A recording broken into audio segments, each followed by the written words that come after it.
I'm in your ear. What? I'm in your ear just telling you that your table is in the second ring to the left of center. Okay. Top Gun Maverick, critical success, Best Picture nominee, the highest grossing domestic film of the year, and over $1.4 billion at the worldwide box office. But did it really save theatrical distribution? Steven Spielberg seems to think so. As you all are more than aware, 2020 featured the year of the pandemic, and with it came the closing of a number of businesses, and among them were the movie theaters. I remember reading countless new articles each day about how the biggest movie theater chain in the world, AMC, was going bankrupt and would probably never survive the pandemic. And of course, this meant every other theater chain would most likely be headed for the same fate. Fast forward to today, and business is back up and booming, with Avatar: The Way of Water becoming the 4th highest grossing film of all time. It was even in 3rd place for a short duration until one of James Cameron's other flicks, you may have heard of it, Titanic, got its re-release on February 10th and has since eclipsed The Way of Water. But how did we get here? Did Top Gun really save theatrical distribution? Or was it a number of things all coming together to save our favorite overpriced popcorn distributors? When COVID first made its deadly path across the globe in March of 2020, movie theaters had no choice but to dim their giant screens, close their doors, and lay off thousands of employees. Many predicted that the global health crisis would bring the exhibition industry to its knees, but a series of tax breaks and government assistance helped keep many cinema operators afloat. Many have been dangling on the brink over the last 2 years, but most cinemas have managed to hang on, with only 5% of US screens closing since the pandemic began.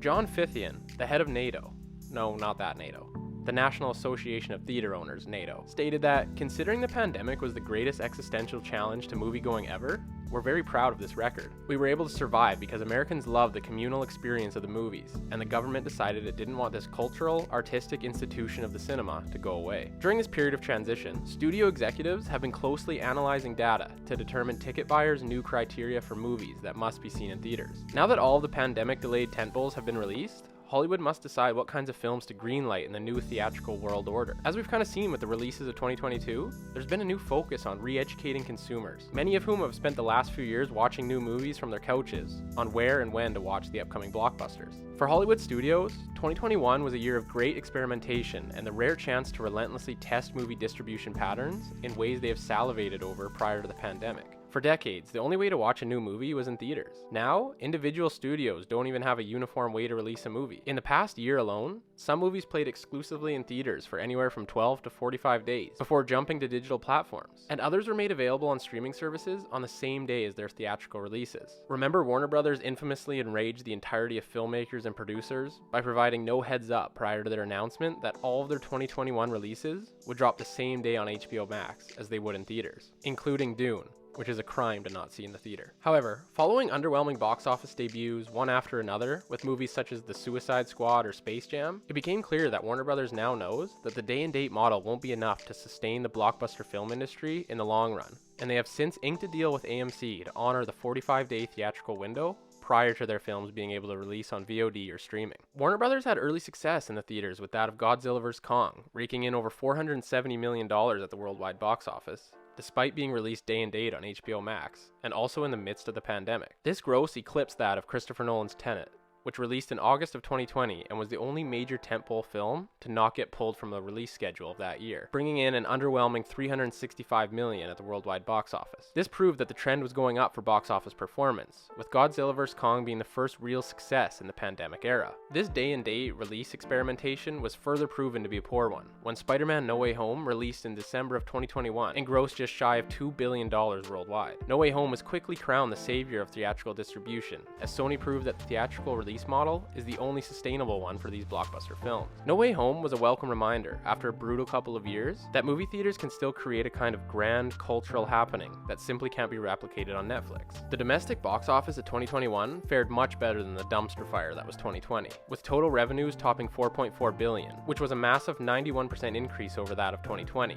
the lowest revenue generating year in theatrical distribution in over 40 years. So if No Way Home and Godzilla vs. Kong were catalysts for igniting the box office once again, then why all the love for Top Gun Maverick, other than being well deserving of it, as it is a phenomenal film? Well, despite 2021's box office revenue being so successful, it was still 61% lower than it was prior to COVID in 2019. The good news is that the frequent moviegoers, defined as those who go to the theaters at least once a month, had returned in force.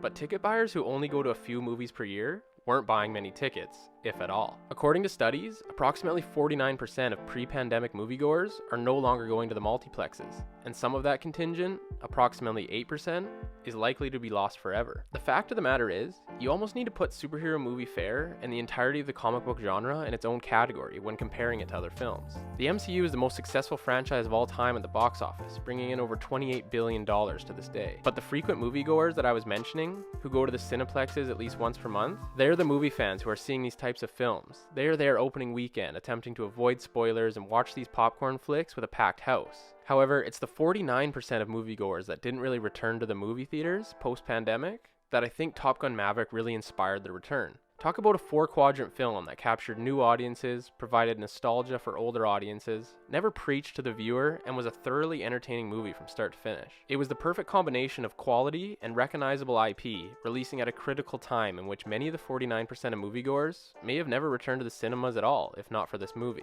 The astounding $1.4 billion gross paved the way for 2022 to provide audiences and the entire movie industry with a return to normalcy, a return to big films releasing in theaters, and then actually utilizing a theatrical window of at least 45 days to entice audiences to have to venture out to the communal viewing experience to see the films. Top Gun Maverick, I think, also helped pave the way for the enormous success of Avatar: The Way of Water. Yes, I know it's the sequel to the highest grossing film of all time, but like Top Gun Maverick, it's another type of film that I think speaks to audiences that don't always show out to these comic book adventures, and have a way of bringing in all 4 quadrants of audience members back to the theater. I mean, The Way of Water was going to be successful no matter what, but I think a rising tide lifts all ships, and the vast amount of audiences that adored their time at the cinema watching Top Gun Maverick were more than happy to venture out and do it again. So despite the enormous box office boosts from Spiderman: No Way Home and Godzilla vs. Kong, and the ambition of Christopher Nolan to still release Tenet in the midst of the pandemic, Top Gun Maverick acted as a catalyst for this return to normalcy for theatrical distribution. And I think it's a large reason why this Steven Spielberg and Tom Cruise video is kind of going viral in the film community today. It'll be super interesting to see how the box office numbers perform for 2023, as we still have The Way of Water smashing records and the first major release of 2023 releasing this weekend,